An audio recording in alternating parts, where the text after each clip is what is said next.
Okay, ready to go, Chantel? Happy Women's Day.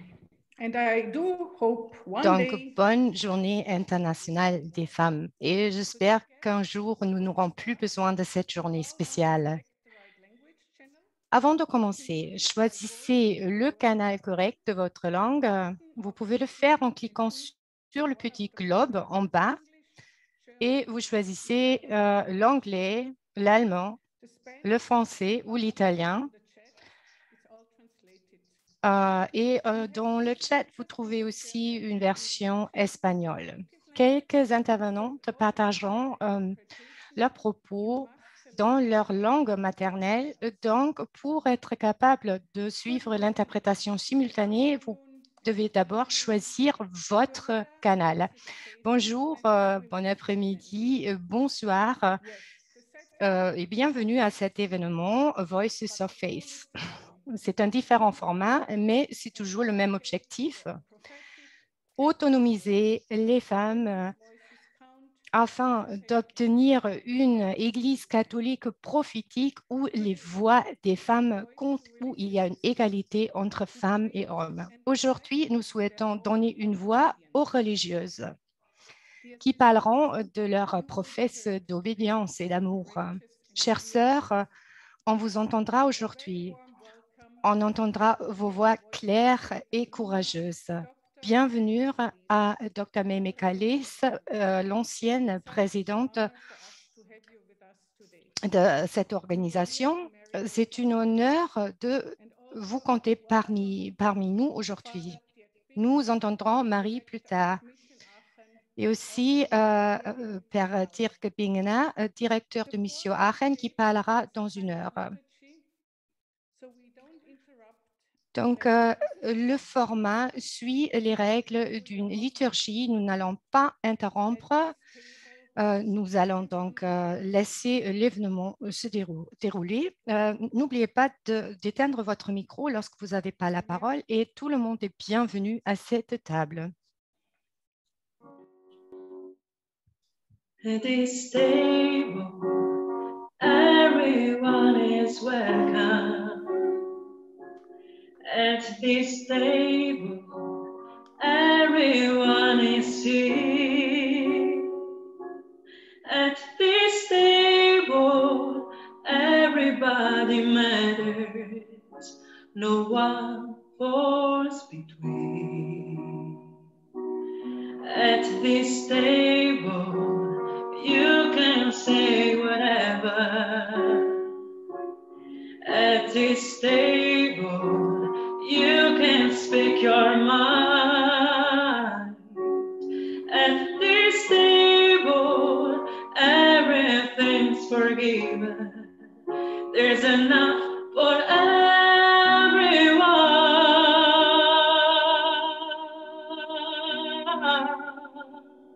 So come as you are. Remember that the door is always open. Yes, come as you are. The perfect gift that you can bring is your heart. So come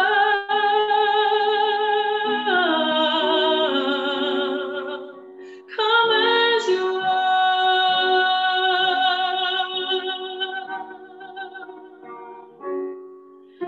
At this table, there will be no judgment.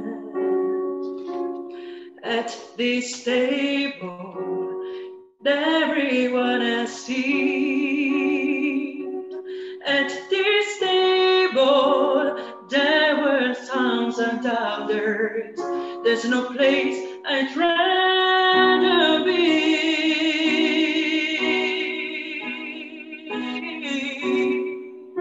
So come as you are. Remember that the door is always open. Come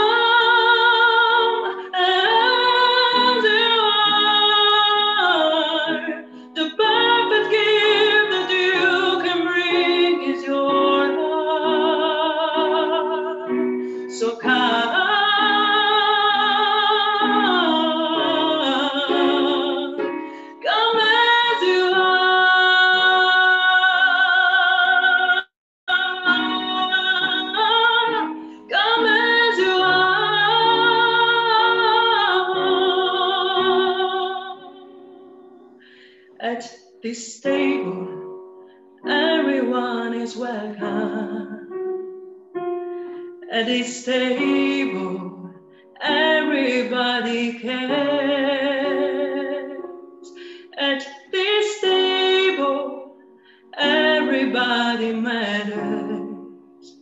So come, pull up a chair.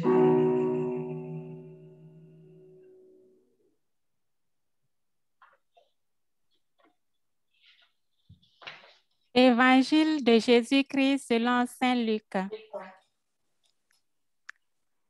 Dans la synagogue de Nazareth, Jésus déclarait: Amen, je vous le dis. Aucun prophète n'est bien accueilli dans son pays. En toute vérité, je vous le déclare. Au temps du prophète Élie, lorsque la sécheresse et la famine ont sévi pendant 3 ans et demi, il y avait beaucoup de veuves en Israël. Pourtant, Élie n'a été envoyé vers aucune d'entre elles, mais bien une veuve étrangère de la ville de Sarepta, dans le pays de Sidon. Au temps du prophète Élisée, il y avait beaucoup de lépreux en Israël. Pourtant, aucun d'eux n'a été purifié, mais bien Naaman, un Syrien. À ces mots, dans la synagogue, tous devinrent furieux. Ils se levèrent, poussèrent Jésus hors de la ville et le menèrent jusqu'à un escarpement de la colline où la ville est construite pour le précipiter en bas. Mais lui, passant au milieu d'eux, allait son chemin. Acclamons la parole du Seigneur.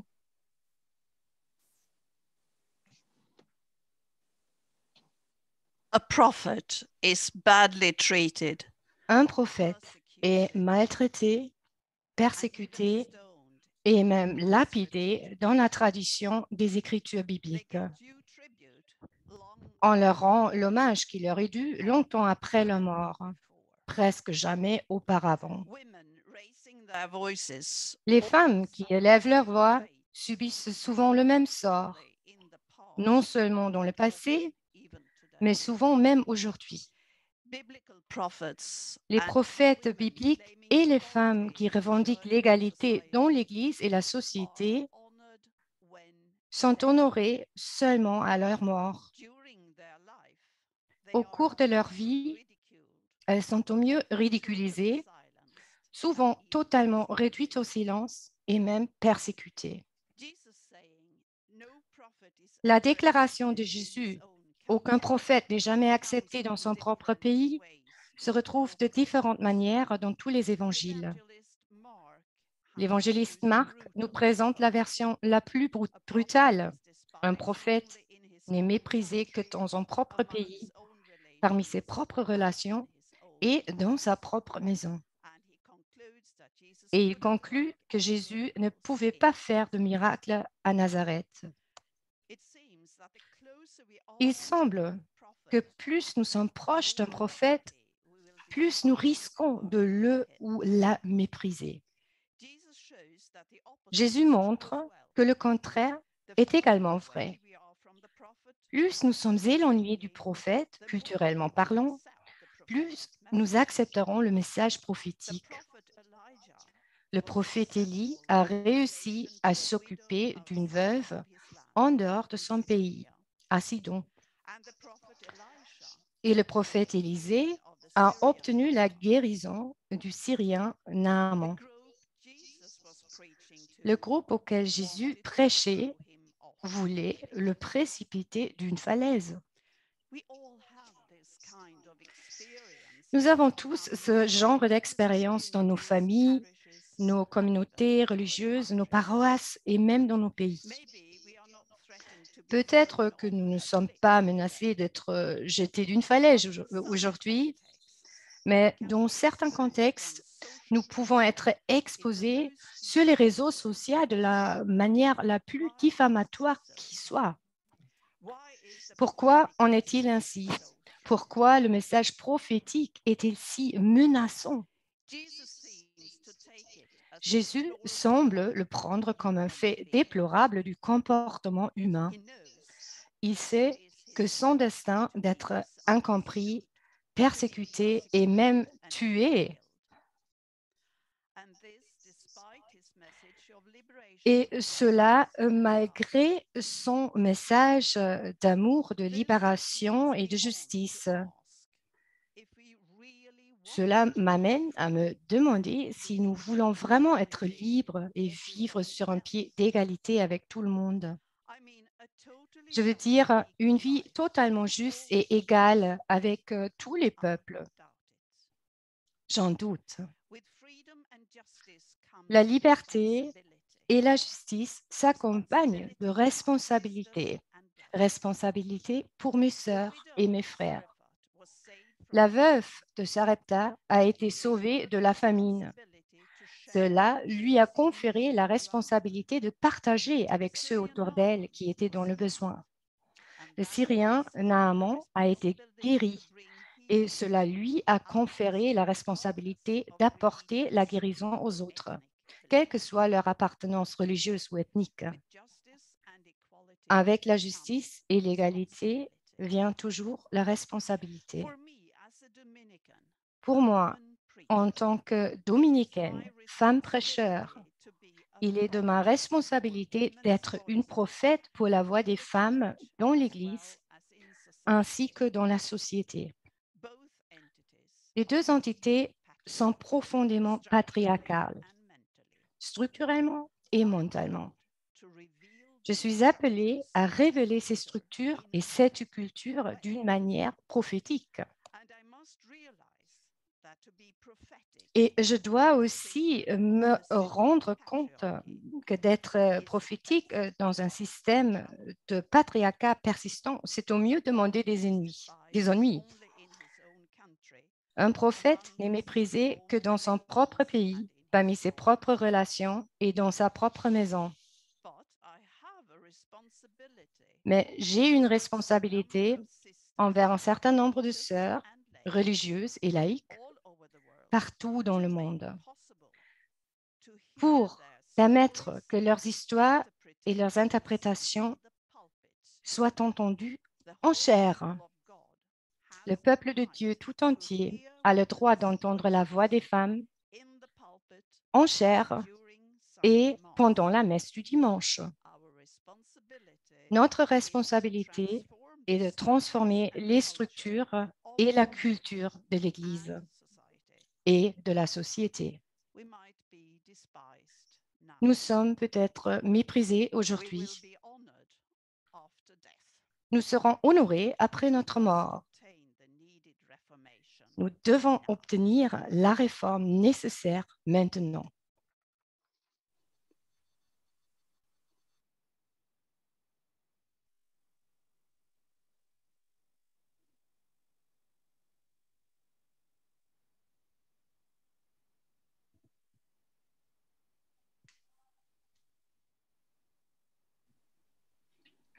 Sister Julie. Julie.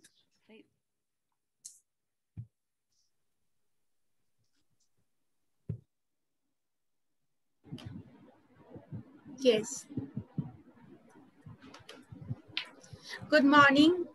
Bonjour, bonsoir et bon après-midi. Bonjour tout le monde. Je remercie les organisateurs pour me donner l'opportunité de parler ici. Je parle du vœu d'obéissance, l'émancipation. Ce n'est pas d'asservissement dont il est question. L'obéissance est une force positive et créative. Elle nous permet de prendre des décisions durement mûries, eu égard à nos vies et ministères. La bonne appréhension et la bonne pratique des vœux prononcés sont très pertinentes et revêtent une importance créative pour les femmes de religion, eu égard à leur ministère et leur rôle, notre rôle dans l'Église.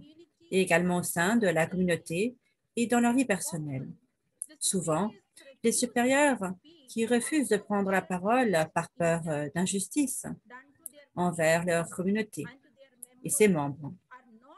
Ils ne font pas preuve d'obéissance. Il s'agit purement d'un acte de conformité envers une autorité, par crainte des conséquences que générerait la désobéissance. La désobéissance, ce n'est pas une soumission aveugle. C'est la liberté pour une vie basée sur l'égalité et l'interdépendance. La situation n'a pas changé au fil des années.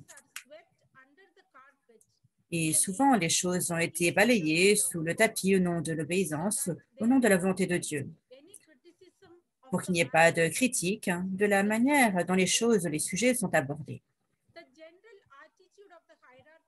L'attitude générale qu'adopte la hiérarchie envers les religieuses est celle de la domination, pas celle de la collaboration ou de la coopération. Nombre d'entre nous, religieuses, ont le sentiment que notre propension à prendre des décisions est amoindrie une fois que nous avons épousé une vie religieuse. C'est un concept faussé d'obéissance et de dépendance vis-à-vis des permissions qui encourage l'infantilisation. Quand il est question de l'Église de femmes religieuses, les règles établies sont établies de manière arbitraire par la hiérarchie et dans le respect de ces dernières, notamment les congrégations diocésaines et les associations de femmes pieuses n'ont pas de voix qui leur est propre. Elles ne suivent que des ordres, les ordres des évêques et des prêtres. Nombre de curés et de paroisses ont tendance à voir les religieuses comme des servantes qui exécutent des ordres.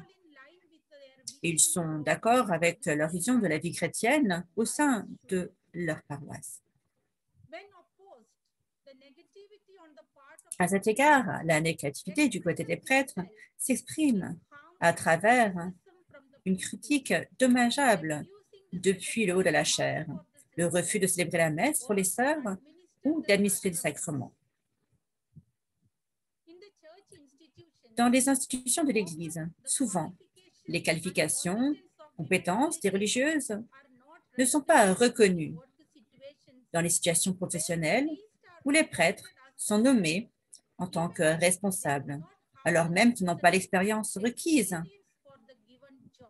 pour le poste en question. À cet égard, les sœurs, les religieuses, par obéissance, œuvrent dans le cadre de leur mission au sein de l'Église. Les faibles rémunérations des sœurs, œuvrant dans les institutions de l'Église, sont un autre sujet préoccupant. Ces dernières années, les religieuses ont revendiqué leur droit à une rémunération décente, mais souvent, le fait est mis de côté. On pense que c'est quelque chose de normal qu'elles servent, et ce, sous le couvert du service. Les supérieurs n'ont pas voix au chapitre. Les religieuses en Inde continuent à s'attaquer aux habitudes patriarcales grossières des dirigeants de l'Église. Dans nombre d'endroits, les sœurs ont été invitées par les évêques à offrir un service dédié de mise dans un endroit donné, assurer que la congrégation serait à même de proposer le service requis. Elles se sont vues confier des terres. Désormais, cette propriété foncière fait l'objet d'un contentieux. Et si les sœurs sont dans l'impossibilité de payer l'actuelle valeur du marché, elles sont sommées de quitter les lieux. Le service de la mission, le premier objectif, eu égard à l'invitation adressée à l'intention de la congrégation aux fins d'investissement de ressources, est devenu une question secondaire eu égard aux questions de propriété foncière. Une fois encore, par obéissance et par peur d'un conflit, les sœurs quittent les lieux, abandonnent tous leurs droits.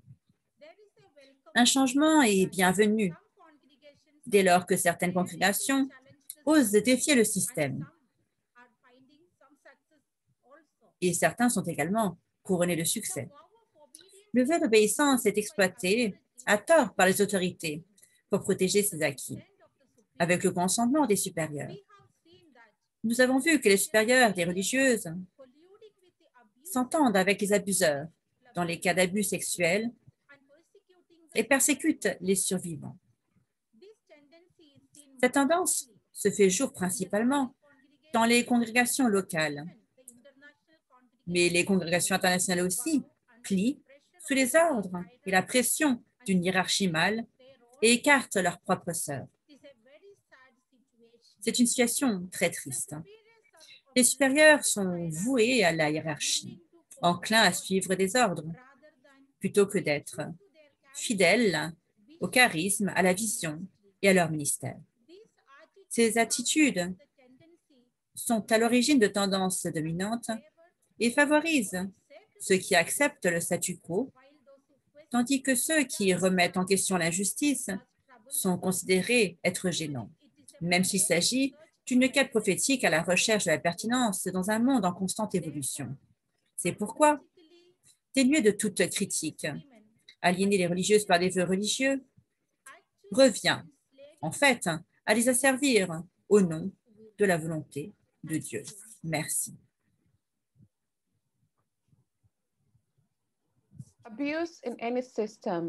Les abus, quel que soit le système, sont le fait des équilibres de pouvoir. Il y a ceux qui ont le pouvoir, ceux qui ne l'ont pas. Le pouvoir, ce n'est pas juste être un leader libre, mais ce sont également ceux qui exercent le pouvoir en termes de seniorité, d'influence, d'association. Les abus au sein de l'Église hiérarchique patriarcale sévissent en Afrique, dans le monde, mais il en va de même également des abus dans la vie des religieuses. Pourquoi? Comment? Un supérieur qui n'a de cesse de cibler une sœur condamne constamment sur la base des oui-dire, guidé par la parole de certaines sœurs ayant exprimé leurs préoccupations quant à A ou B ou C, et donc faisant fi de leur responsabilité personnelle et se cachant derrière le collectif anonyme. Un supérieur de la sorte n'est en rien un soutien pour les sœurs. Au contraire, il s'engage dans la voie d'abus mental. Un autre supérieur s'accorde avec un prêtre pour enquêter sur une sœur en parlant à ses professeurs, ses camarades à l'université, derrière son dos. Ce supérieur abuse de ses pouvoirs. Il ne saurait excuser son comportement, source d'inquiétude, mais plutôt à l'assimiler à une petite vengeance et vendetta personnelle. La victime de tout cela cesse de faire confiance, s'isole, souffre d'un manque d'estime de soi, tombe dans la dépression, vit dans la peur constante. C'est ce qui m'est arrivé, et bien plus encore. Je souhaiterais dire que ce n'est pas une exception à la règle. Néanmoins, je ne suis qu'une religieuse parmi tant d'autres sœurs sur le continent africain et de par le monde qui a été confrontée à ce genre d'expérience, ou pire encore, et qui continue à l'être. Je suis bénie. J'ai une famille qui me soutient. J'ai pu choisir de partir et j'ai pu trouver une nouvelle congrégation. Car nombreux sont ceux qui ont le sentiment de n'avoir pas cette option, en raison des choix limités en dehors de la vie religieuse. La femme moyenne épouse la vie religieuse peu après le secondaire. Nombre d'entre elles viennent de familles qui n'ont pas une situation financière stable. C'est une réalité dans la vie en Afrique. Qu'elles bénéficient ou non d'une formation, dans quelle mesure et dans quel domaine, cela relève des fonctions des supérieurs. Et ces décisions sont souvent occultées en raison de ressources limitées pour des questions de politique au sein de la congrégation, de préjugés personnels, de discrimination ethnique, etc. Une sœur, fin de la vingtaine, sans formation formelle, concrète et sans compétences professionnelles, pour le marché du travail sera poussée à faire un choix religieux en raison des défis qui l'attendent. Elle laissera derrière elle cette vie. Beaucoup d'êtres, elles restent traumatisées profondément, mais elles ont le sentiment qu'elles n'ont pas d'autre choix. Toutefois, la douleur qui n'est pas altérée évolue. Nous assistons à des cycles d'abus avec des sœurs abusant des travailleurs laïcs, des clients sur les sites de leur ministère, voire des anciennes victimes, quand elles finissent par se retrouver de l'autre côté en qualité de membres, de dirigeants professes. et deviennent eux-mêmes abuseurs. D'autres formes de pression comprennent des évaluations anonymes de jeunes sœurs professes ayant formé des vœux temporaires en vue de les détruire, de les épuiser physiologiquement. Les évaluations reposent sur la subjectivité. Les membres sont libres de faire spéculation, de juger la personnalité d'autres sœurs, le comportement, la parole. C'est moralement inacceptable et également ridicule. Le fardeau de la préservation de la paix et la survie pèse sur les autres jeunes membres en formation et les veut former temporairement, quelle que soit la communauté dans laquelle elles évoluent, et ce en dépit du nombre de supérieurs ayant un comportement abusif, de notoriété publique dans ces congrégations. Tenons-nous vraiment compte de la jalousie, de la malveillance et des calomnies fréquents dans les couvents et congrégations? Sommes-nous responsables de certains actes sexuels transactionnels entre sœurs et clergés,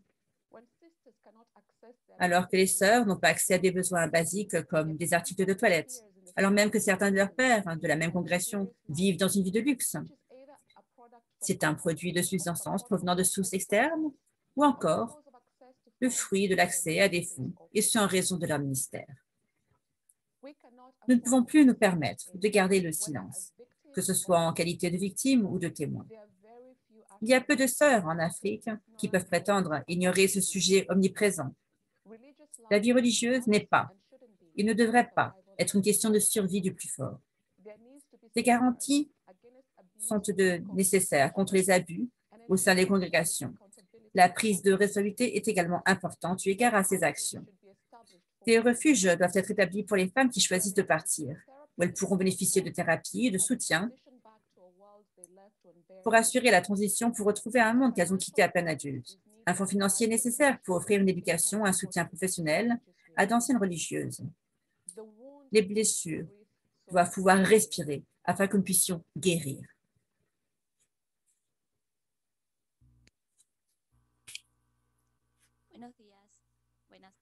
Bonjour, bonsoir. Je m'appelle Evelyne Araya. Je suis de la religieuse. Je fais partie de la congrégation des Sœurs de la Charité du Sacré-Cœur de Jésus. Je vous remercie de m'avoir invité à participer à ce moment de réflexion. En ma qualité de jeune religieuse, je souhaiterais parler de mon expérience et des défis qui existent encore aujourd'hui et que nous devons résolument faire évoluer conjointement. Cela fait 14 ans que je vis en communauté. J'ai l'intime conviction qu'il convient de poursuivre la lutte au service d'une Église dans l'esprit du partage de la table, où il n'y a aucune distinction ni catégorie niant les droits d'autrui. J'effectue mon travail en vue d'être plus autonome, d'être une femme consacrée au sein de l'Église catholique, qui en Amérique latine revêt toujours une forme très patriarcale et où le cléricalisme est partout. Notamment, la corruption prend beaucoup d'espace, non seulement dans la société, mais également dans l'Église. Nous vivons dans une Église où les prêtres continuent à être les protagonistes porteurs des décisions ecclésiales. Et dans certains cas, nous continuons à être vus comme un objet du péché dans les esprits pervers qui ne voient que le mal à l'extérieur et pas dans leur propre histoire ou dans les affections mal élaborées. Cette expérience et l'écoute des autres religieuses m'ont donné envie de développer certains exemples d'abus de pouvoir pouvant exciter à l'intérieur et à l'extérieur de nos communautés, afin que nous puissions les reconnaître, veiller à ce que ces situations ne se reproduisent pas. À titre d'exemple, parfois, c'est aussi simple que d'interdire l'utilisation d'appareils technologiques comme les téléphones mobiles ou encore les réseaux sociaux par les religieuses qui effectuent un stage de formation en convainquant la personne qu'un châtiment ou une sanction peut être encourue, telle l'interdiction de parler à une tierce personne, parce que cela vaut mieux pour elle. Cet abus survient également souvent dans le cadre d'accompagnement spirituel ou religieux, au cours de la formation initiale ou continue, où le prêtre est vu comme un être divin qui sait ce qui vaut mieux pour nous, en étudiant notre conscience critique. De même, le vœu d'obéissance que nous prononçons peut être mal compris, utilisé par les individus pour leur propre bénéfice, ce que nous qualifions d'obéissance aveugle. et qui peut se produire dans des endroits où il est fait usage du vœu émis par les femmes consacrées afin de pouvoir anélir leur propre liberté, la volonté et la conscience critique. Aussi, dès lors que le vœu d'obéissance ne nous aide pas à nous sentir libres, un abus déguisé voit le jour. Nous pouvons le rendre visible au travers d'expériences où, par exemple, nous acceptons la demande d'une personne.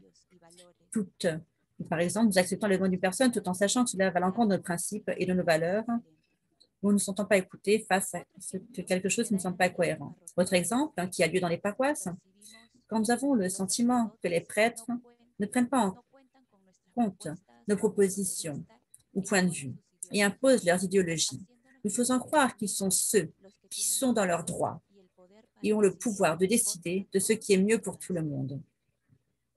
Quand les expériences se succèdent, comme celle mentionnée précédemment ou similaires à celle-ci, je vous recommande d'analyser la situation de manière objective, si besoin, de rechercher des personnes qui pourront apporter un soutien, convaincre que ces situations ne peuvent continuer, car nous nous faisons directement les complices d'affronter la peur qui parfois nous empêche de parler, oser dénoncer, et en tant que disciples de Jésus-Christ, aller à l'encontre du courant, d'une culture violente qui s'est normalisée des années durant et dans nombre de cas justifiée par nos sentiments de culpabilité et de soumission.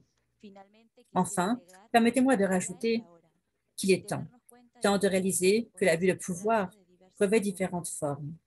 Aussi, nous devons faire entendre nos voix et assumer notre rôle prophétique et annoncer et dénoncer ce qui ôte la dignité et la liberté, ce qui sème la crainte, afin de nous donner les pouvoirs, nous, les femmes consacrées, le pouvoir de reconnaître que nous ne souhaitons plus être complices. Nous savons que ce n'est pas tâche facile. Il y aura des moments où nous nous sentirons seuls ou qu'ils tenteront de nous convaincre que cela ne sert à rien de faire quelque chose. Mais il est temps de travailler de concert afin de faire vivre l'Évangile. Merci beaucoup.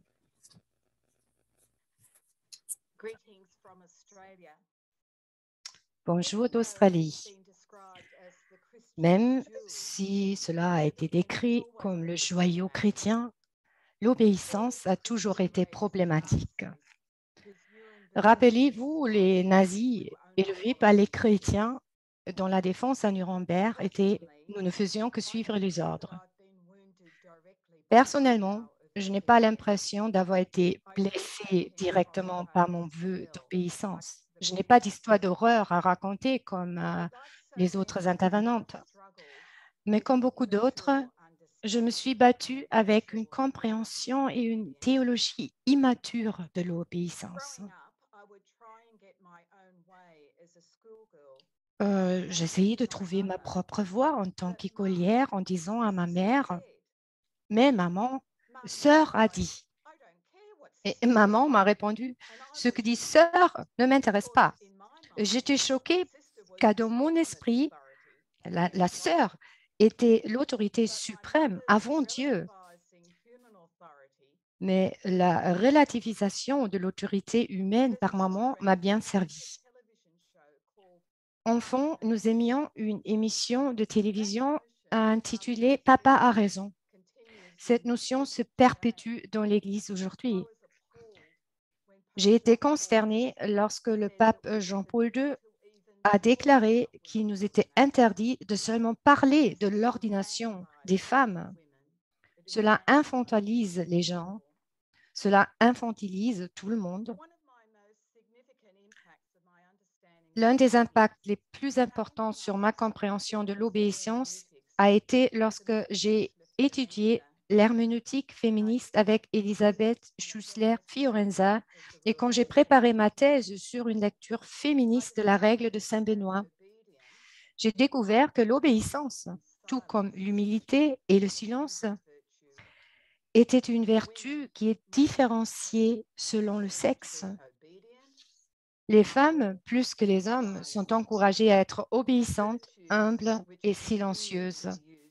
des vertus qui continuent à être utilisées comme des outils d'oppression de la femme. Les femmes subissent de manière disproportionnée le contrôle coercitif, l'exploitation sexuelle et la violation de leurs droits humains. Combien de femmes ont subi un viol dans le mariage, dans l'obéissance à leur mari approuvé par le clergé? L'herméneutique féministe déconstruit en posant des questions critiques, mais elle reconstruit aussi en réinterprétant les textes sacrés, en se rappelant l'histoire, et pas seulement celle des hommes, mais aussi celle des femmes, et en utilisant une imagination créative conduisant à des pratiques transformatrices. En tant que femme qui suit la règle de Saint Benoît, je veux me réapproprier le sens profond de l'obéissance. Écouter, entendre. J'essaie d'écouter avec l'oreille de mon cœur. Ce sont les très beaux mots de la règle de Saint Benoît, les premiers mots. Notre congrégation est passée d'un paradigme d'obéissance considéré incontestablement comme asservissement, domination et pouvoir sûr à un paradigme de mutualité, de comportement adulte, de leadership au service des autres et de pouvoir partagé. Nos sœurs dans 4 pays vivent dans de petites communautés et il y a 36 ans, nous avons aboli le rôle de la supérieure locale, appelant ainsi tous les membres de la communauté à la co-responsabilité et au comportement d'adultes. Les congrégations d'hommes continuent de trouver cela incompréhensible. Il y a un frère incrédule qui m'a demandé « Mais qui amènera un frère malade chez le médecin ?» Mais qui, en effet? Nous avons découvert une obéissance qui nous appelle à 3 choses. D'abord, écoutez vous-même. Les femmes doivent d'abord écouter leur propre expérience en tant que première source d'autorité. Deuxième point, écoutez les autres. Nous soulignons l'appel de Benoît à une obéissance mutuelle où nous nous écoutons et nous obéissons les uns aux autres. Nous continuons à explorer les structures participatives de discernement et de consultation où l'unité plutôt que l'uniformité est valorisée, où la diversité des opinions est recherchée plutôt qu'étouffée, où nous savons que chacun ou chacune a une part de sagesse. Les religieuses ont pratiqué la synodalité qui signifie marcher ensemble bien avant le pape François. Et troisième point, écoutez Dieu. L'obéissance ne sera réimaginée et transformée que si nous réimaginons Dieu. Plutôt que de voir Dieu comme un maître autocratique, nous faisons appel à Dieu, l'amant inconditionnel, le co-souffrant, celle qui comprend, celui qui nous écoute. Nous suivrons Jésus qui s'est vidé dans l'obéissance d'amour à son Père, son Abba, Dieu. L'obéissance m'appelle à me vider de mon ego, de mes préférences, dans le service et l'obéissance aux autres fondée sur l'amour. L'Église a beaucoup à apprendre de la pratique de l'obéissance par les femmes religieuses. Plus que tout, l'Église doit apprendre à écouter. Malgré les propos du cardinal Sarah l'année dernière, qui a déclaré que l'Église n'est pas faite pour écouter, elle est faite pour enseigner. L'Église s'épanouirait et elle remplirait mieux sa mission si elle écoutait plus de 50% de ses membres, si elle écoutait les femmes. Merci.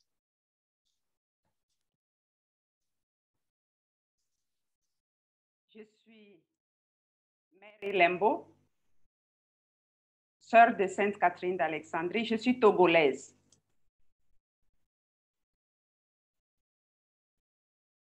Je remercie Voices of Faith pour cette collaboration avec Missio qui nous permet de mettre sur le vœu d'obéissance.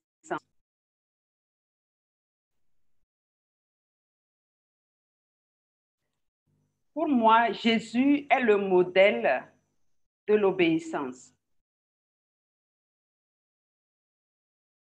Il a fait de la volonté de son Père sa nourriture. Il priait, il écoutait Dieu et vivait sa volonté.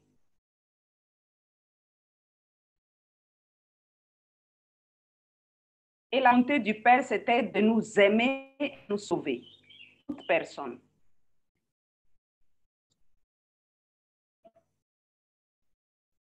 La femme consacrée professe le vœu d'obéissance pour imiter le Christ.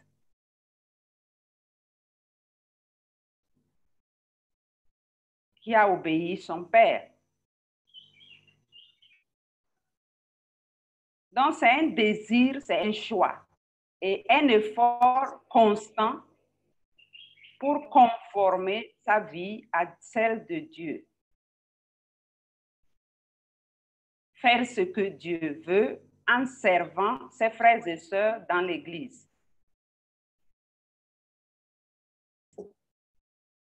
Notre fondatrice, Regina Prottman, disait « Comme Dieu veut ».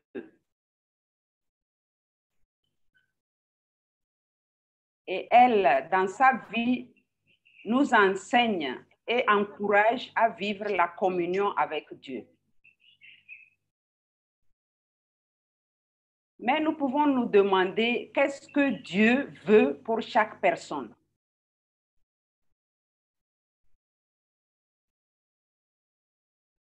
Dans ma petite expérience, c'est que Dieu nous sauve et veut l'épanouissement, le bonheur de chaque personne.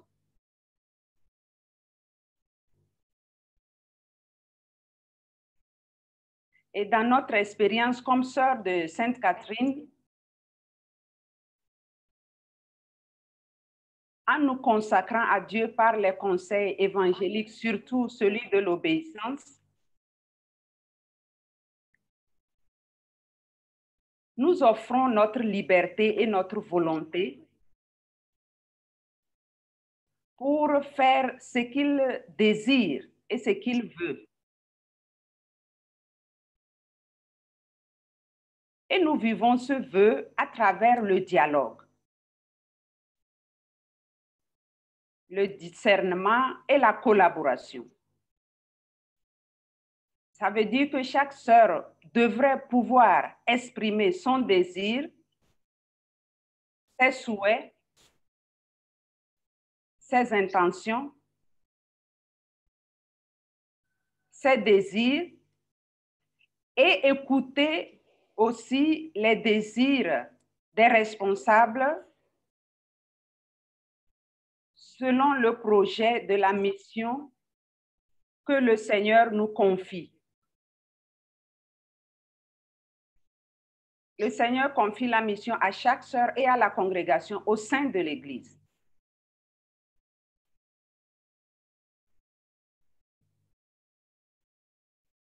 Le dialogue et la prière, nous parvenons à discerner ensemble la volonté de Dieu sur chaque sœur et sur la congrégation. Cependant, parfois, dans mon expérience aussi, je constate qu'il y a un manque de ce dialogue. Certains responsables imposent leurs désirs de manière violente ou de manière subtile par la manipulation. Elles gèrent l'autorité qui leur est confiée en privant les informations nécessaires aux sœurs. Parce que les informations sont nécessaires pour discerner, pour dialoguer. Elles privent l'espace de dialogue et le temps de dialogue aux autres sœurs.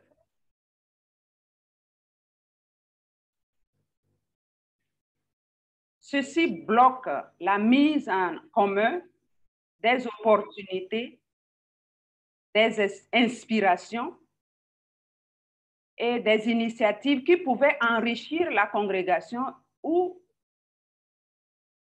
l'Église. Le service de l'autorité vécu avec imposition suscite la peur, la frustration et constitue un obstacle de percevoir les motions de l'Esprit Saint pour accueillir et discerner la volonté de Dieu. La gestion du pouvoir et de l'autorité de manière unilatérale, donc seulement des responsables. Et ceci se passe aussi au sein des communautés, mais au sein de l'Église, l'Église de l'Afrique subsaharienne.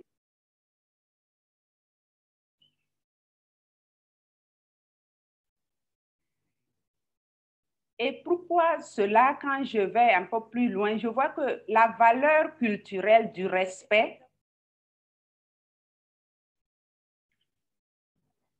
est une valeur qui aide normalement à respecter Dieu, à respecter sa volonté et à respecter chaque personne.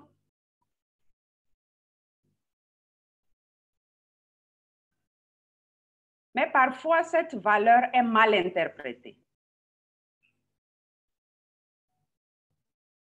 Et dans la vie religieuse, dans la formation, dans les communautés, en insistant trop sur ce respect, on stimule à une soumission exagérée.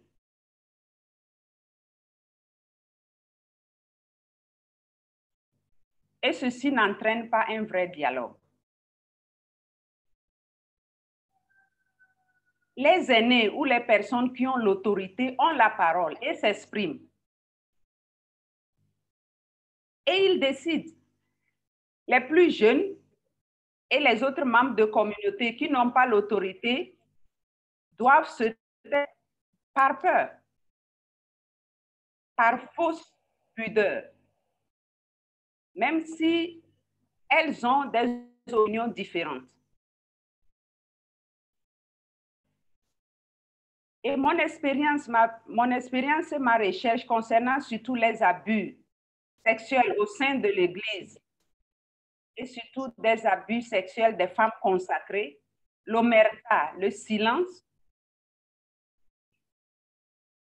est beaucoup dû à cette mauvaise interprétation du vœu d'obéissance.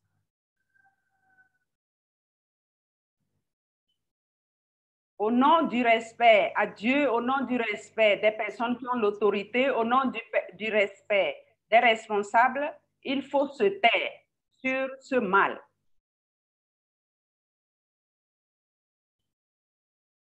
Parce que si tu parles, tu es en train de ternir l'image de l'Église, tu ternis l'image de ta famille, tu ternis l'image des personnes en autorité. Mais en fait, l'Église est ternie par le mal qui est l'abus. Ce n'est pas en parlant.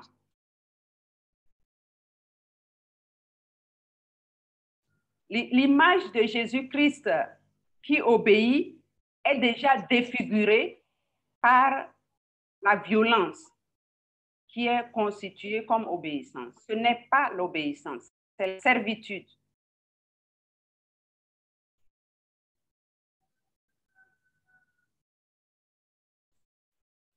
Dans mon expérience de formatrice et de thérapeute et d'accompagnatrice, j'insiste sur la formation et j'interpelle l'Église sur la formation. Je travaille sur la formation des laïcs, hommes et femmes, des séminaristes, des prêtres, des consacrés, pour une urgence pastorale et pour des initiatives de sensibilisation. d'éducation, de formation, de prière et surtout la conversion pour retourner au Seigneur. Pour que le service ou l'obéissance soit librement vécu dans le respect et la dignité de chaque personne, telle qu'elle soit, qu'elle ait une autorité ou non. Je vous remercie.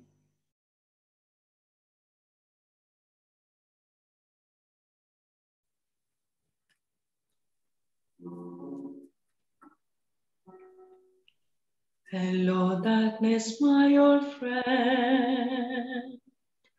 I come to talk with you again because a vision softly creeping left its seeds while I was sleeping, and the vision that was planted in my brain still remains within the sound of silence. In restless dreams I walk alone, narrow streets of cobblestone, neath the halo of a street lamp. I turn my color to the calendar when my eyes were stabbed, my flesh of a neon light. They sleep tonight and touch the sound of silence. And in the naked light I saw 10,000 people, maybe more. People talking without speaking. People hearing without listening. People writing songs that voices never share. And no one dare disturb the sound of silence.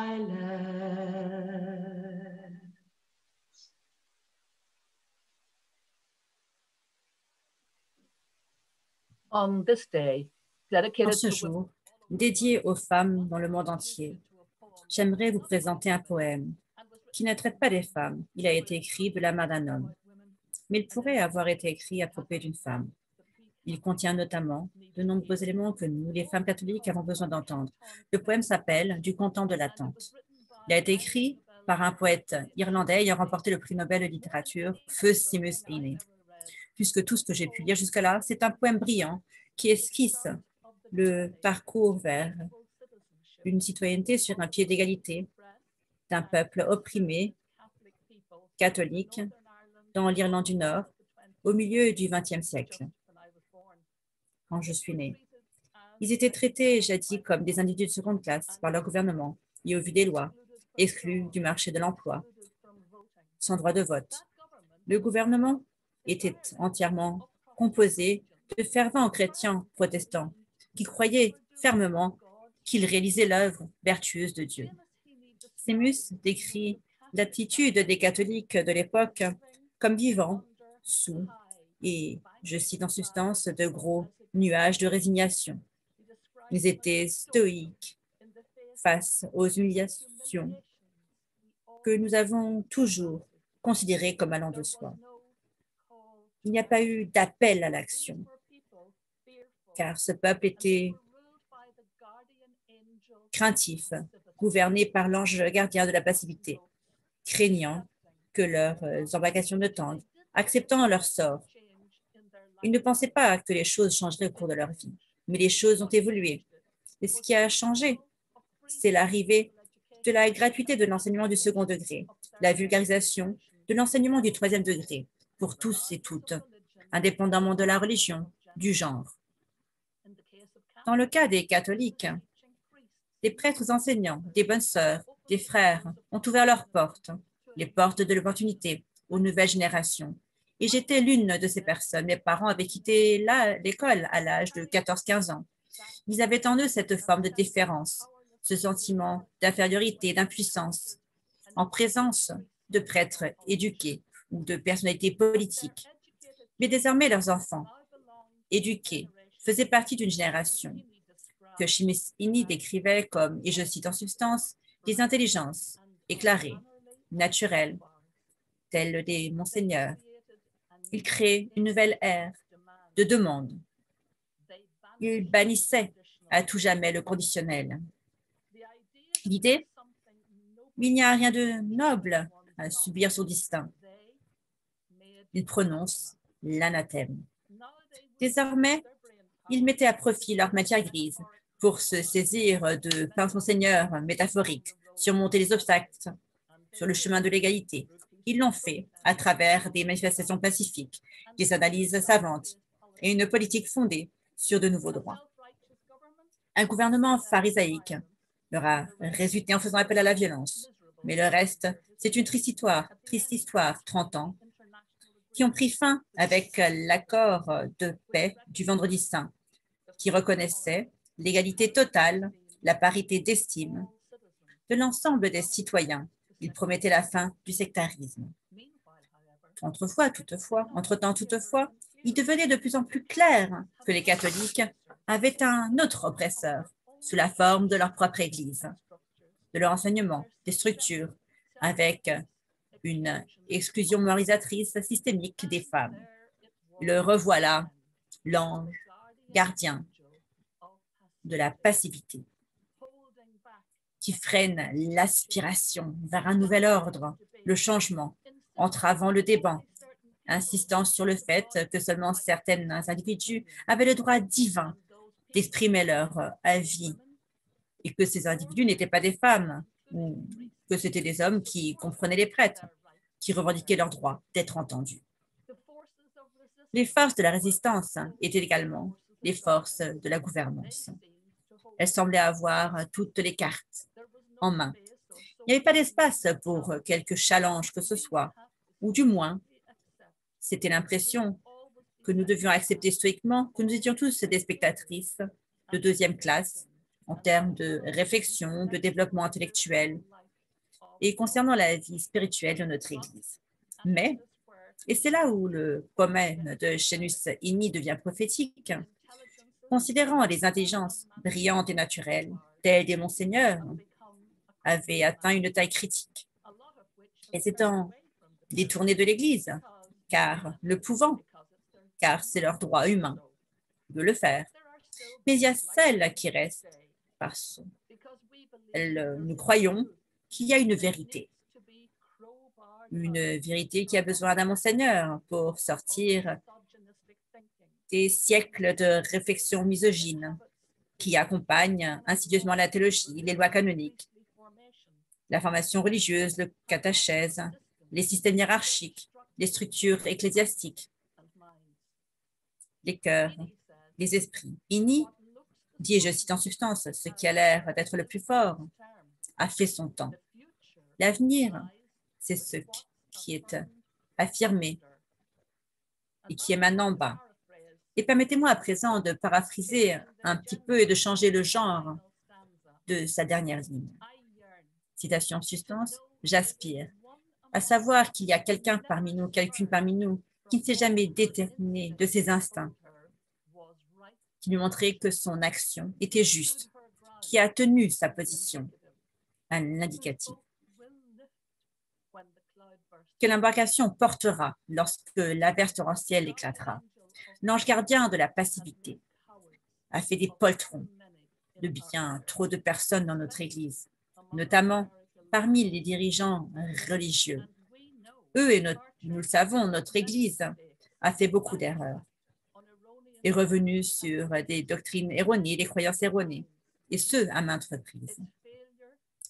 Son incapacité à apprécier pleinement et à donner la parole aux femmes, à estimer les talents des femmes, la seniorité, l'expérience des femmes, est tout bonnement un scandale. Dans une Église qui compte 1,6 milliard de femmes, laissés sur le banc dans leur propre murs cléricaux. Elles n'ont peut-être pas pu remarquer que leurs embarcations se sont échouées. La marée s'est retirée. L'orage va éclater. Il éclate là où elles ne sont pas. Et c'est là où nous sommes. Là où 2 ou voire plus d'entre nous sont réunis au nom du Christ. Et nous insistons en son nom pour une totale et pleine égalité en tant que ses enfants, les enfants d'un même Dieu, du même Dieu, et en faveur de notre droit à tenir bon, à ne pas céder. Dieu nous donne le courage de saisir un Monseigneur pour parer la couardise, legs de l'ange, gardien de la passivité.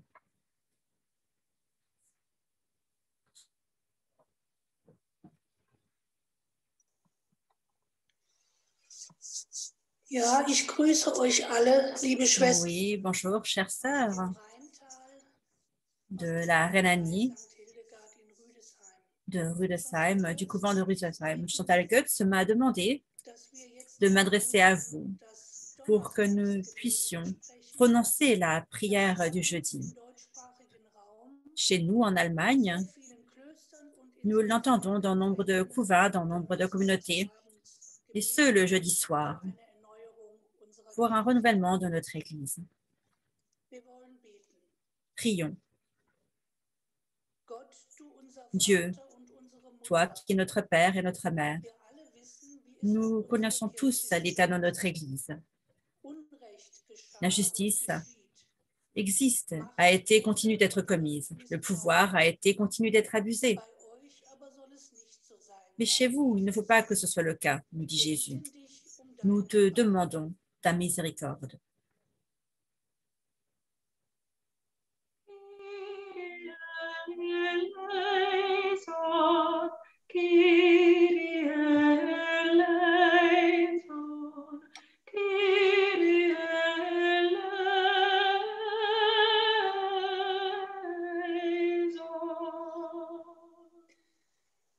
Frauen und Männer sind durch die eine Taufe Par un seul baptême, femmes et hommes sont membres égaux et à part entière de l'Église.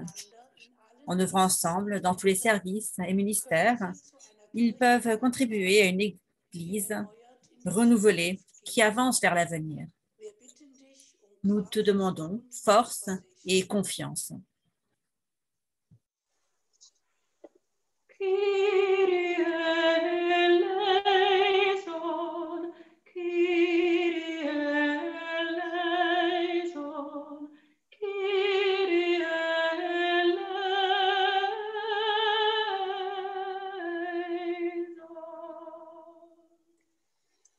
Menschen kommen mit ihrer Sehnsucht nach Frieden, Hommes et femmes viennent avec un désir de paix, de communion, de relation à Dieu et entre eux.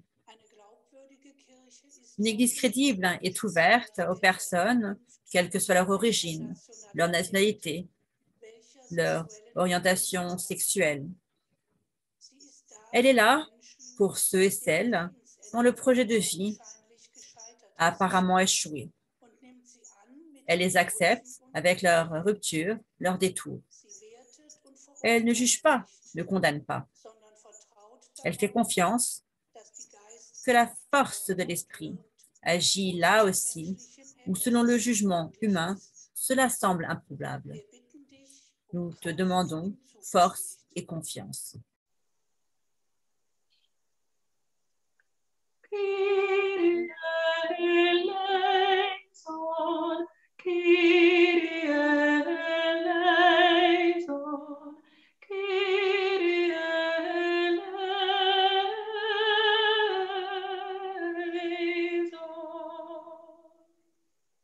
in dieser Zeit, in der Une Angst époque où la peur et l'étroitesse paralysent, où l'avenir semble sombre. Une grande confiance est nécessaire pour envisager l'avenir, et ce, sans crainte. La confiance est nécessaire pour emprunter de nouvelles voies et procéder à des changements cruciaux. Et l'on créera plus de bien qu'en persistant dans l'état actuel, Nous te demandons force et confiance.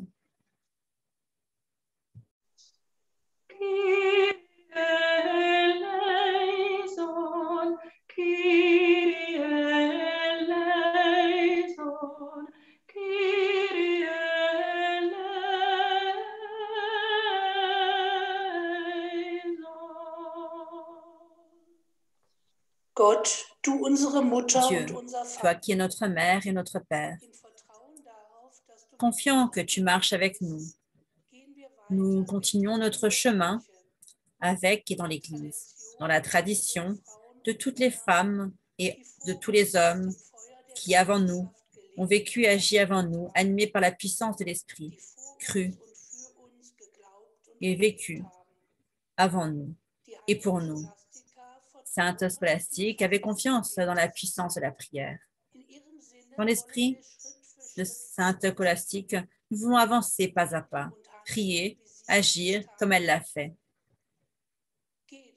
Allez, sœurs et frères, comme vous le pouvez. Garde-nous, sois avec nous tous les jours jusqu'à la fin du monde. C'est ce que nous te demandons maintenant et pour toujours. Amen.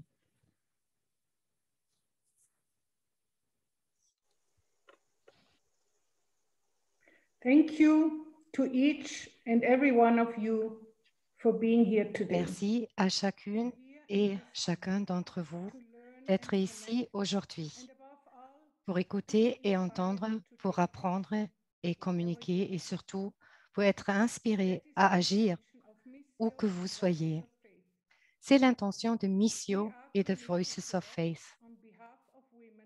Nous nous engageons à agir au nom des femmes qui sont à la fois victimes et survivantes de ce qui semble être une crise sans fin, une crise des abus dans l'Église catholique.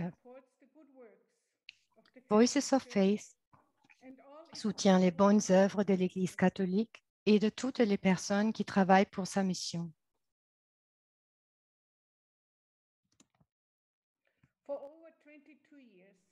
Depuis plus de 22 ans, je travaille sur le terrain avec les religieuses. Je dois admettre que j'étais arrivée à un stade dans mon travail où j'avais abandonné tout espoir que les sœurs religieuses brisent un jour leur silence et parlent de la vie qu'elles menaient en tant que femmes consacrées dans l'Église.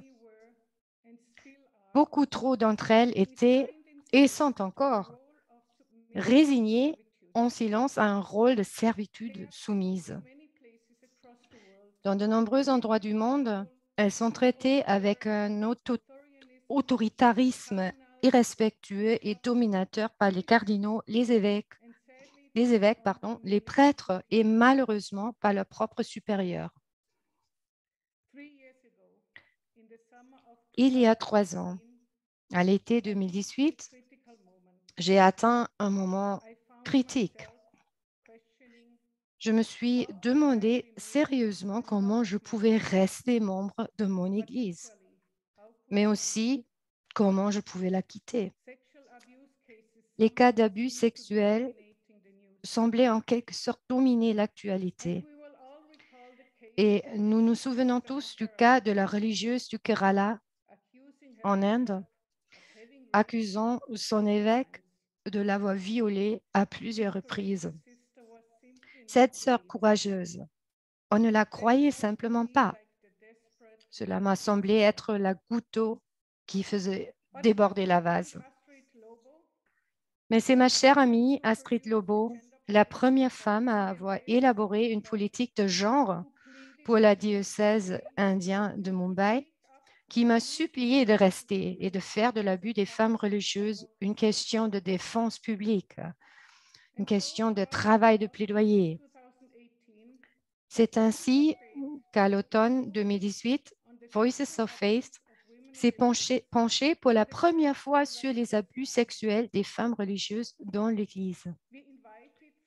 Nous avons invité 3 oratrices victimes d'abus qui ont surmonté leur silence et qui ont dit la vérité sur ce qui leur était arrivé, la vérité sur laquelle l'Église hiérarchique avait tiré le rideau pendant des décennies. Dans notre lieu de réunion, vous aurez pu entendre une mouche voler pendant que les sœurs parlaient. Je comprends encore très bien comment, à l'époque, beaucoup de gens ont essayé de me dissuader en disant que les abus commis sur les religieuses dans l'Église ne me regardaient pas. J'ai répondu, ouais, vous aviez peut-être raison, mais je sais aussi que ceux qui pourraient et devraient prendre la responsabilité de dévoiler ces abus, de les dénoncer et d'y mettre un terme, ne veulent pas ou ne peuvent tout simplement pas le faire.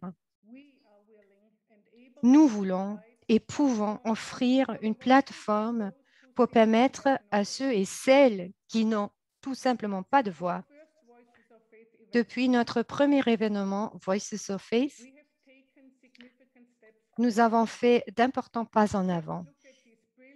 Il suffit de regarder ces brillantes sœurs aujourd'hui qui sont prêtes à exprimer leurs préoccupations, non seulement parce qu'elles aiment leur vie religieuse, mais aussi parce qu'elles savent au plus profond de leur cœur qu'un changement est nécessaire dans l'Église qu'elles aiment tant. Le nouveau partenariat entre Missio Aachen et Voices of Faith vise à faire en sorte que le travail et la vie des religieuses ne soient plus entravés et limités par des structures et des pratiques ecclésiastiques figées qui ne permettent pas au charisme féminin et aux dons multiples de s'épanouir pleinement. Avec vous tous, vous toutes, nous devons veiller à ce que les sœurs, les religieuses qui constituent l'épine dorsale de votre vie et de nos communautés ecclésiales soient à l'abri de toute situation qui conduirait à des abus de toutes sortes, que ce soit l'abus spirituel, sexuel, psychologique, financier ou des abus de pouvoir ou de conscience. Chacun d'entre nous, chacune d'entre nous, où qu'il ou elle soit, peut s'informer et sensibiliser sur les abus commis à l'encontre des femmes dans l'Église. Il n'y a vraiment aucune excuse pour quiconque de ne pas le faire. Chères sœurs, la campagne que nous avons lancée, mot dièse, Sister What We Say, en français, ma sœur, qu'en dis-tu, est pour vous. Faites-en votre campagne. Nous sommes toutes impatientes d'écouter ce que vous avez à dire. Nous avons besoin d'entendre parler de vos luttes, mais aussi de vos rêves. Ne restez plus dans le silence. Vos paroles doivent nous transformer en action.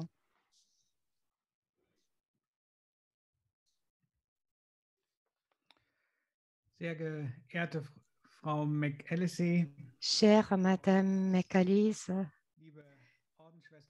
chère Madame Goetz, chères sœurs religieuses, Mesdames et Messieurs, tout d'abord, je vous félicite.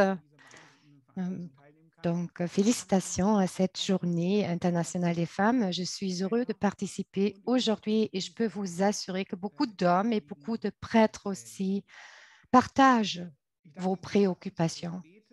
Je vous remercie du fond du cœur pour vos prières et les témoignages que vous avez donnés ici sur vos vies, vos soucis, vos désirs et votre foi. J'ai été très touchée. Je remercie également Madame Goetz et son équipe pour l'organisation et la bonne coopération avec nos collègues chez Missio. Ce qui m'amène directement au sujet. Missio Aachen est une organisation de bienfaisance au sein du réseau catholique d'environ 120 œuvres pontificales missionnaires dans le monde. Donc, certainement, dans votre pays, il y aura une organisation de bienfaisance Missio. Nous soutenons le travail des églises locales en Afrique, en Asie et en Océanie. Et les femmes religieuses comptent parmi nos partenaires de projet les plus importants dans nos pays partenaires. Elles sont l'épine dorsale de l'Église en pleine expansion dans le Sud. Leur travail renforce le potentiel de tant de personnes en marge de la société. Les ordres religieux internationaux et surtout les jeunes ordres religieux locaux font un travail extraordinaire dans ce contexte. C'est pourquoi qu'il est important pour nous d'aborder la question de l'abus des religieuses par les ecclésiastiques dans l'Église universelle. Notre approche est la suivante. Nous voulons tirer parti des expériences et de l'expertise des religieuses concernées par le sujet dont nos pays partenaires et développer avec elles des mesures de prévention et d'aide aux personnes concernées. À cette fin, nous avons lancé une enquête qui a été publiée l'année dernière et vous pouvez trouver les résultats sur notre site web et vous pouvez les télécharger également. Peut-être que quelqu'un peut mettre le lien dans le chat. Nous avons donc reçu un total de 101 questionnaires remplis provenant de 6 pays d'Afrique, 8 d'Asie et 1 d'Océanie. Et 69% des personnes interrogées attachent une grande ou très grande importance à la pertinence du sujet des abus commis par les membres du clergé à l'encontre des femmes. Elles appellent à la levée des tabous autour de la question de l'abus des religieuses dans les églises locales et dans les sociétés dans lesquelles elles vivent. Elles veulent que la culture du silence soit brisée et que la souffrance des religieuses concernées soit reconnue. Des événements comme aujourd'hui cherchent à avancer sur cette voie. Lorsqu'on leur demande comment Missio peut les aider, l'une des réponses les plus importantes, outre la nécessité d'un travail en réseau et d'un soutien psychologique et juridique, donc, une des réponses les plus importantes a été que les religieuses ont besoin d'éducation et de formation afin de développer leur propre stratégie contre un cléricalisme dépassé et les structures patriarcales qui conduisent aux nombreuses formes d'abus. Pour elles, cela signifie également que les évêques et les prêtres de leur pays doivent être sensibilisés aux conséquences désastreuses des abus commis à l'encontre des religieuses et que la formation des séminaristes doit être réformée en conséquence. Nous prenons en compte cette préoccupation. Nous voulons soutenir une telle éducation et formation. Cela devrait profiter en particulier aux ordres religieux et aux femmes religieuses qui n'ont pas encore de réseau international et qui n'ont pas les moyens pour assurer cette autonomisation. Nous sommes toujours à la recherche d'alliés et de partenaires pour pouvoir engager une coopération pour aider ces religieuses. Mesdames et messieurs, quelques mots, quelques propos de mon point de vue personnel. Bon, lorsqu'on regarde ce sujet d'abus des religieuses, on pouvait facilement perdre l'espoir. Mais perdre l'espoir, cela ne nous sert pas. Il s'agit plutôt d'avancer ensemble pour mettre fin à ces abus et prendre des actions pour soutenir ces femmes. Je me réjouis donc de la collaboration avec Voices of Faith et de cet événement de lancement de la Journée internationale des femmes et j'espère que nous trouverons de nouvelles formes de coopération. Nous avons mis en place un bureau de coordination. Madame Zahn Friedrich, elle est présente aussi lors de notre conférence et j'espère que nous pouvons donc continuer sur cette voie. Merci beaucoup de votre attention.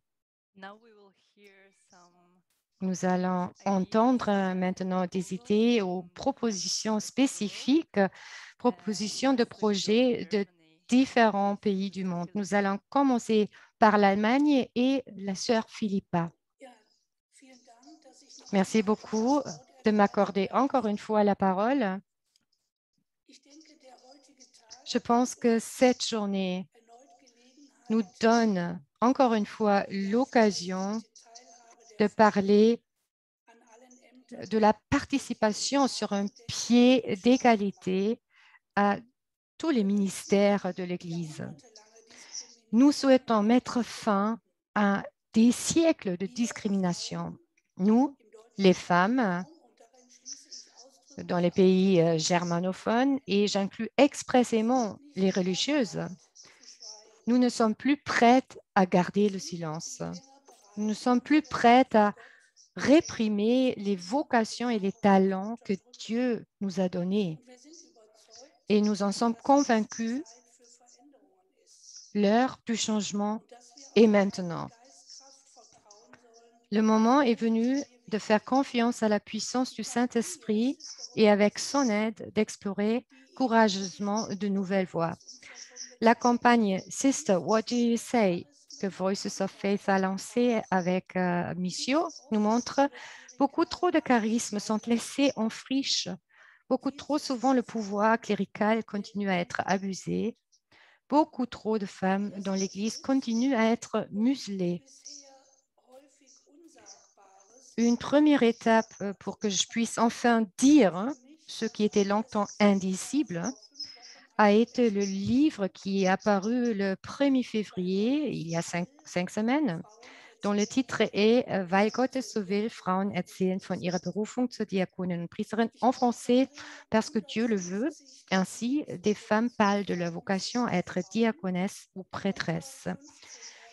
Dans ce livre, j'ai publié 150 témoignages de la vie et de la vocation de femmes des pays germanophones, dont 15 religieuses, des femmes qui savent qu'elles sont appelées par Dieu, mais qui ne peuvent pas vivre leur vocation dans notre Église catholique, et cela uniquement parce qu'elles sont des femmes.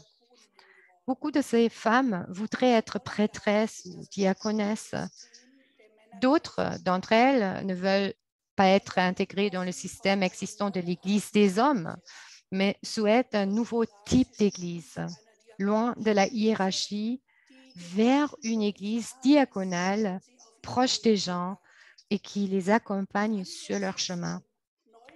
Les approches pour réimaginer l'Église sont aussi diverses que les femmes elles-mêmes.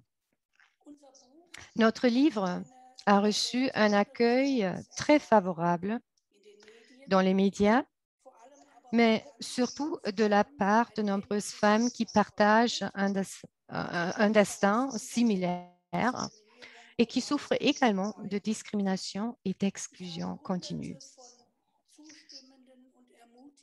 J'ai reçu des centaines de lettres d'approbation et d'encouragement.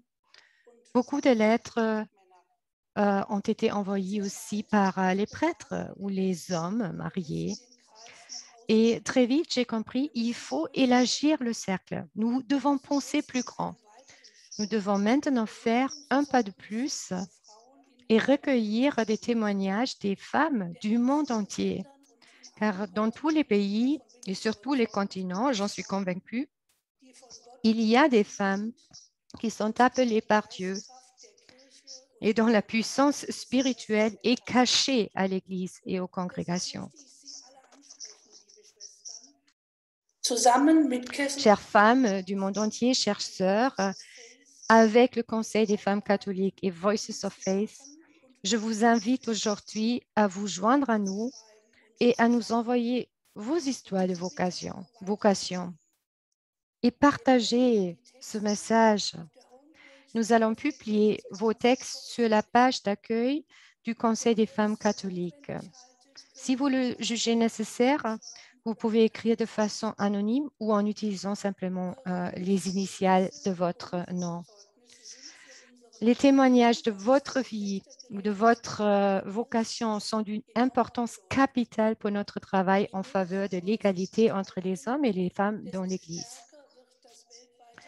Plus vous serez nombreuses à participer, plus la prise de conscience sera avancée à l'échelle mondiale en ce qui concerne la nécessité d'un changement de cap et d'un renouvellement de la question des femmes. Il s'agit, j'en suis convaincue, d'une question existentielle pour notre Église. Notre Église que nous aimons tant, mais dont nous souffrons aussi beaucoup. Dans ce sens, je vous remercie de votre soutien et je suis impatiente de recevoir vos textes, vos témoignages de vie, de vocation de partout dans le monde. Merci beaucoup.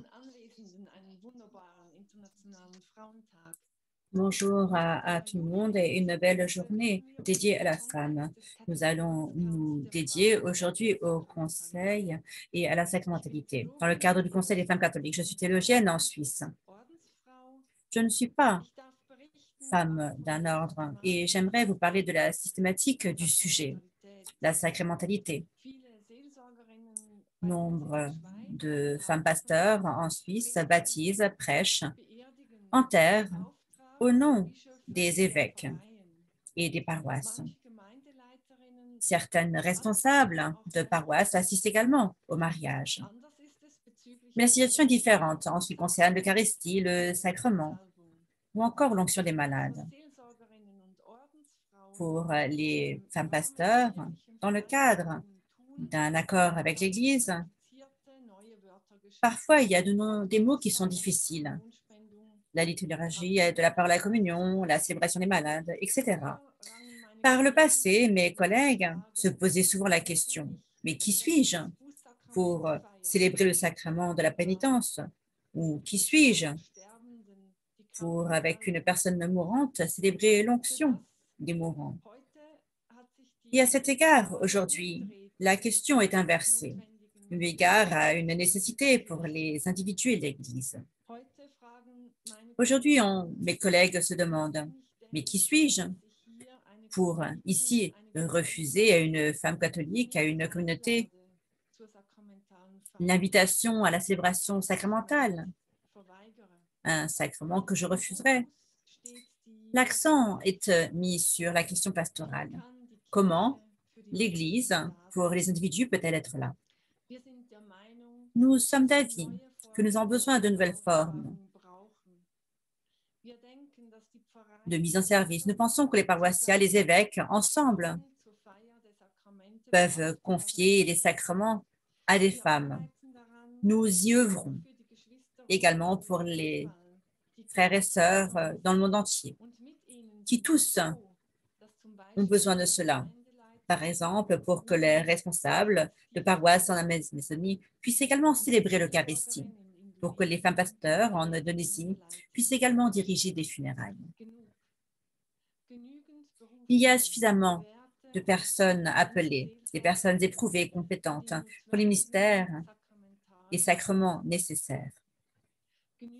Il y a suffisamment de femmes qui ont une vocation, qui la vivent dans leur prière, leur ministère. Sur notre site web de notre initiative, vous trouverez également des réflexions, des arguments, et notamment, vous pourrez y retrouver des femmes qui ont partagé leur vocation. Vous pouvez y jeter un coup d'œil et à votre manière y participer. Merci de votre attention. Merci Regula. Nous allons à présent passer aux Zanzibar et demander à Sœur Yusta Tesha de prendre la parole.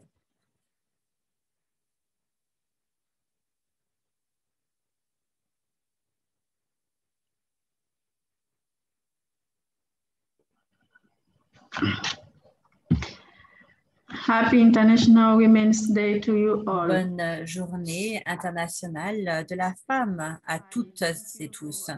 Merci de m'offrir cette opportunité de pouvoir participer à cette réunion. C'est une journée particulière et le sujet étant « Sœurs, qu'avez-vous à dire ?» Les sœurs religieuses sont des personnes consacrées, mises au banc de l'Église. Elles sont les collaboratrices dans la réalisation de la mission du Christ ici sur terre. Elles sont membres du corps du Christ. Elles doivent donc être respectées, aimées, comme des personnes qui, à travers leur consécration religieuse, ont une première mission, prier pour la consécration, la sanctification de l'Église. En Afrique, la culture fait partie de l'Église. Et en tant que religieuses, nous ne pouvons pas nous séparer de cette culture lorsque nous choisissons de devenir religieuses. La culture a beaucoup à faire avec notre vie religieuse, et ce, en termes de respect, d'obéissance. Les évêques doivent être hautement respectés, et dans nombre de cas, il n'y a souvent pas de remise en question. L'expérience a montré que, d'une certaine manière, l'obéissance a été exploitée à mauvais escient par les autorités ecclésiastiques envers les sœurs religieuses sous bien des aspects, tirant profit de la pauvreté, de la dépendance. Les sœurs religieuses sont abusées de telle manière qu'elles dépendent financièrement des évêques. pour faire cesser ces abus ou faire qu'ils soient moindres. Les sœurs doivent être responsabilisées sur le plan financier, sur le plan spirituel et intellectuel pour réduire leur dépendance envers les évêques et ce, au quotidien et dans leurs besoins. Les sœurs devraient avoir leurs propres projets, des projets qui sont entre leurs mains, entre les mains des sœurs elles-mêmes, sans qu'interfèrent les évêques. L'allocation allouée aux sœurs œuvrant dans différents départements des diocèses devrait pouvoir permettre de satisfaire les besoins basiques des sœurs et leur permettre de mettre de côté un pécule pour leurs vieux jours. Aussi, nous vous demandons, vous et les autres organisations, de parler pour les femmes religieuses, de les soutenir financièrement, tandis qu'elles luttent pour devenir indépendantes via différents projets, comme leur propre institution, écoles, hôpitaux, terres foncières et le titre y afférent. Nous demandons à notre organisation donatrice d'arrêter de demander des lettres de recommandation de la part des évêques lorsque les sœurs soumettent des propositions. Aucune subvention ne devrait transiter par les évêques ou diocèses. L'argent qui passe par les diocèses met longtemps à arriver auprès de la personne en question. Les délais de mise en œuvre sont allongés. Il en va de même pour les rapports inhérents au projet. Merci de m'avoir permis d'être ici. Merci, Sœur Gusta, pour ces propos concrets. Nous allons à présent passer la parole à l'Inde. Virginia, à vous la parole. Bonsoir et bonjour d'Inde. Je vais partager avec vous et je vous parlais de l'autonomisation des femmes et parler des abus. Srivani a été établi en 1982 à Pune, en Inde, par le feu prêtre Engelbert Zeitler et feu docteur Frances Maria Yassas. C'est un institut de recherche pour les femmes. Nous sommes conscients que l'autonomisation des femmes est une des tâches les plus urgentes de notre temps.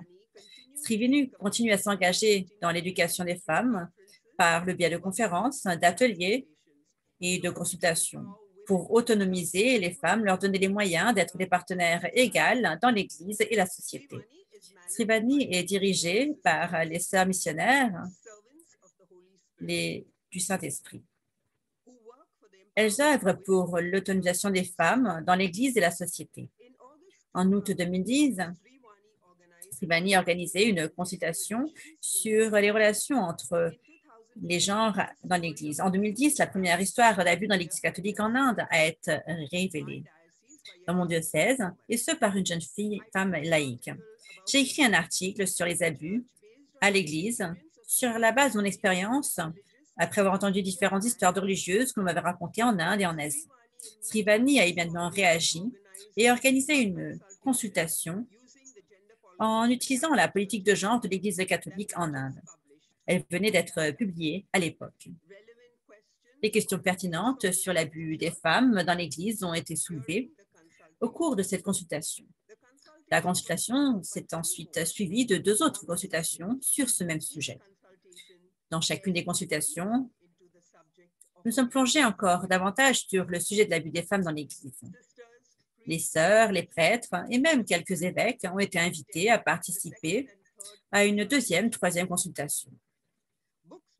Des livres ont été publiés avec des documents y afférents concernant ces consultations. Beaucoup de travail de sensibilisation a été fait. La directrice de Srivani à l'époque, Sœur Hélène Salana, puis Sœur Julie Georges, que nous avons entendue précédemment, est également avocate. Srivani a pu ainsi réagir et répondre aux questions juridiques sur les abus et sur les violences infligées aux religieuses et aux femmes dans la société.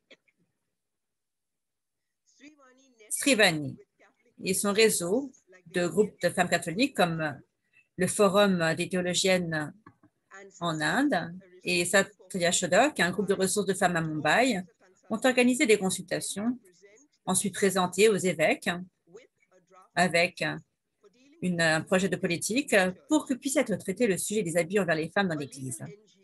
Une ONG juridique, Majlis, avec à sa tête une femme catholique, a également contribué à élaborer cette politique, car elle est basée sur la loi qui a été adoptée par le gouvernement indien en 2013. La politique ou le projet de politique a été présenté à la conférence des évêques catholiques de l'Inde en 2014, mais ce n'est qu'en 2017 qu'il a été accepté. Srivani a continué à organiser d'autres débats et consultations en ciblant particulièrement les religieuses, car les femmes religieuses sont souvent préparées à être des servantes soumises et à accepter les abus en silence. Elles ne remettent jamais en question le clergé ou encore la hiérarchie. Lors de la dernière consultation, qui s'est tenue en 2019,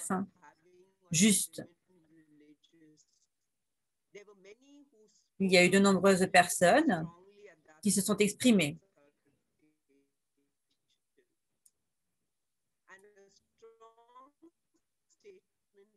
Et une déclaration forte et audacieuse a pu être faite et élaborée en Inde. Et il y a été dit qu'il y avait des sœurs qui commençaient à parler de leurs abus, à porter leur voix. Mais les supérieures des femmes religieuses étaient toujours prises dans les structures patriarcales de l'Église. Et ces sœurs n'ont donc pas obtenu de soutien. Le soutien dont elles auraient besoin pour obtenir justice. Certaines sœurs ont quitté la congrégation, d'autres sont restées silencieuses. En 2018, lorsqu'une sœur a enfin eu le courage de parler et de désigner, de nommer un évêque comme étant son agresseur, elle a fait face à beaucoup d'opposition de la part de sa congrégation et n'a reçu aucune réaction en réponse à toutes les plaintes qu'elle a déposées auprès des différents évêques. Le groupe, formé avec Srivani, après les 3 premières consultations, a donc été une nouvelle fois réuni et nous nous sommes appelés Sœurs de la Solidarité, SIS, Sisters in Solidarity. Et nous avons tendu la main à cette sœur survivante. Elle avait 5 sœurs courageuses de sa congrégation qui l'ont soutenue. Elles sont restées fidèles jusqu'à ce jour. Avec Srivani, les sisters, les sœurs, ont offert à ces sœurs un soutien spirituel, moral et financier pour continuer à vivre, même si elles étaient marginalisées dans leur congrégation et par l'Église catholique locale. Nous sommes penchés sur ces sujets et avons pris contact avec les autorités de l'Église pour assurer la cohésion de ce petit groupe afin que le groupe puisse continuer à soutenir ses sœurs. Aujourd'hui, l'affaire a été portée devant le tribunal du district. Nous avons réuni une équipe juridique pour aider les sœurs et les témoins à faire face aux questions et enquêtes du procès. Les sœurs ont également reçu un soutien financier pour pouvoir suivre des études pour garder leur esprit occupé. L'exemple d'une telle organisation, comme Srivani, est en effet un modèle, un exemple merveilleux qui nous montre comment les sœurs religieuses peuvent être autonomisées dans l'Église, qu'elles soient laïques ou religieuses. Merci.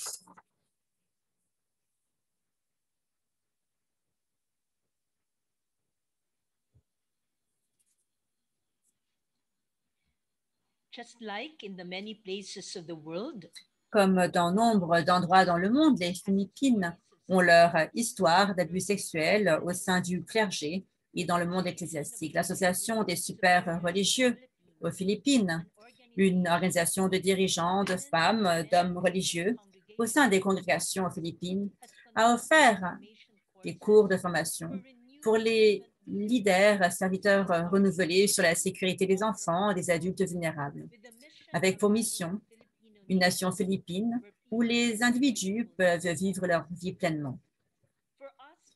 Pour nous, les missionnaires bénédictines, missionnaires aux Philippines, avant cette initiative de la MRSP, nous avons essayé de sensibiliser les femmes et les enfants dans notre société. Nous avions un abri pour les femmes abusées, les enfants abusés, qui s'appelait Bayha Lila. Bayha, qui veut dire maison, Lila, c'est le mot philippin pour la couleur lavande violette des femmes. Le violet est une couleur royale. Avec le mot Bayha Lila, nous souhaitions donc les aider à retrouver leur dignité et à commencer ce parcours vers l'autonomisation.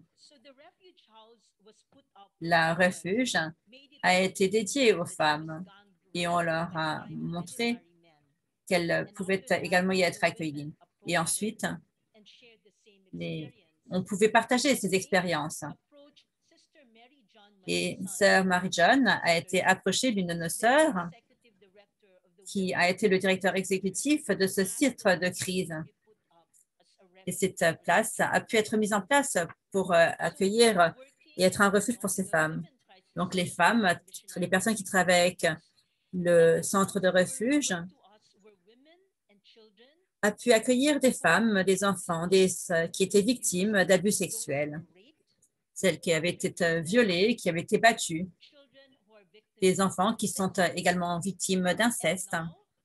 Et aujourd'hui,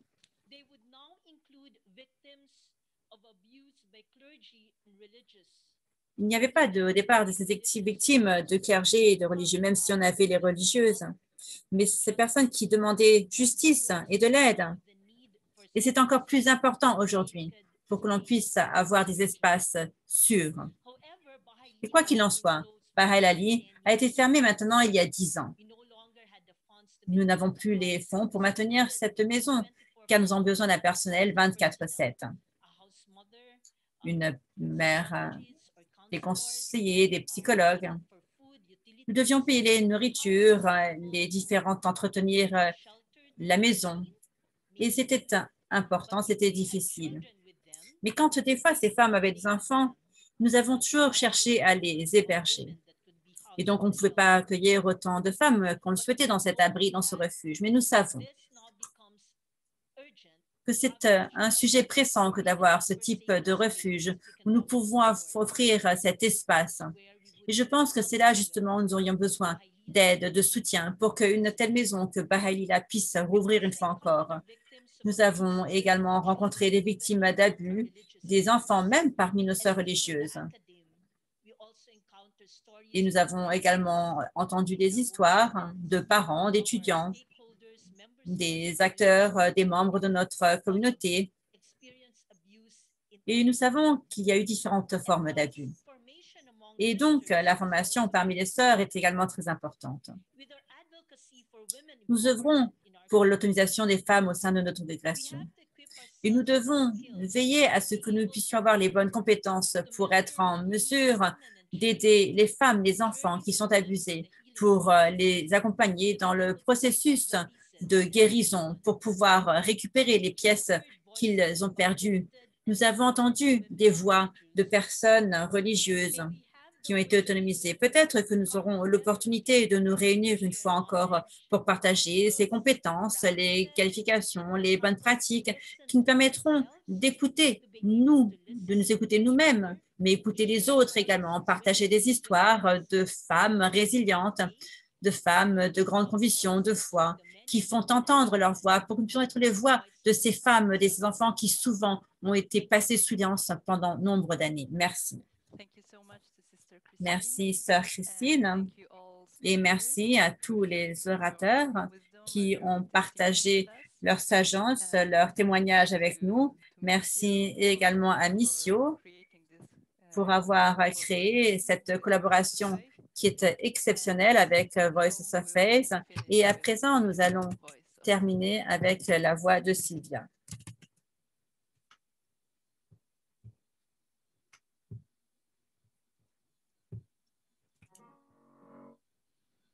I am woman, hear me roar, in number 2 victory no, and I know too much to go back and pretend, 'cause I had it all before, and I'll be down there on the floor. No one ever gonna keep me down again. Oh, yes, I'm white, but it's windows burn of pain. Yes, I'll pay the price, but of how much again. If I have to, I can do anything. And I am strong, strong. I am invincible, invincible. I am a woman.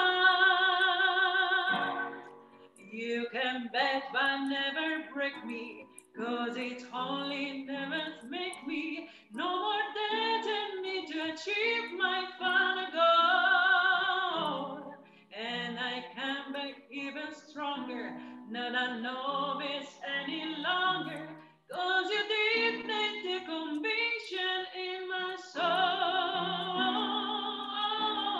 Yes, I'm wise, but it's windows burn of pain. Yes, I'll pay the price, but look how much they gave. If I have to, I can do anything. I'm a strong, strong. I am invincible, invincible. I am a woman. I am woman, coach me grow. See me standing to me toe as I spread my loving arms across the land. But I'm still an embryo with a long, long way to go. And until I make my brother understand, oh yes, I'm a wise, but it's windows burn of pain. Yes, I'll pay the price, but look how much they gain. If I have to, I can do anything. And I'm a strong, strong. I am invincible, invincible, but I'm a woman. And I'm a strong, strong. I am a strong, strong. I am invincible, invincible.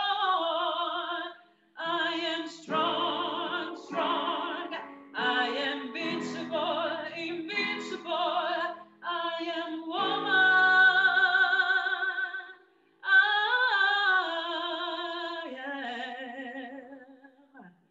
I am woman.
Happy Women's Day. Bonne journée internationale de la femme.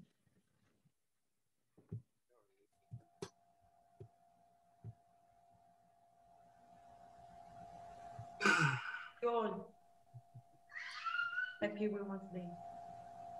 Merci beaucoup. Thank you very much. Dank. Vive les femmes.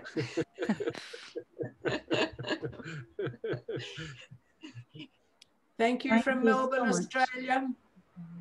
No woman, no church. Paramita Mohagats. Well said, Maeve. Vielen Dank auch von mir. Merci de moi aussi et merci d'Australie. Merci que Missio ait également cette collaboration avec Voice of Faith. Merci aux organisateurs. Merci à tout le monde. Merci à tout le monde. Permettez-moi également de remercier tout le monde. Est-ce que tous ceux qui enregistrent pourraient arrêter les enregistrements? Ce serait super. Merci. Et joyeux anniversaire à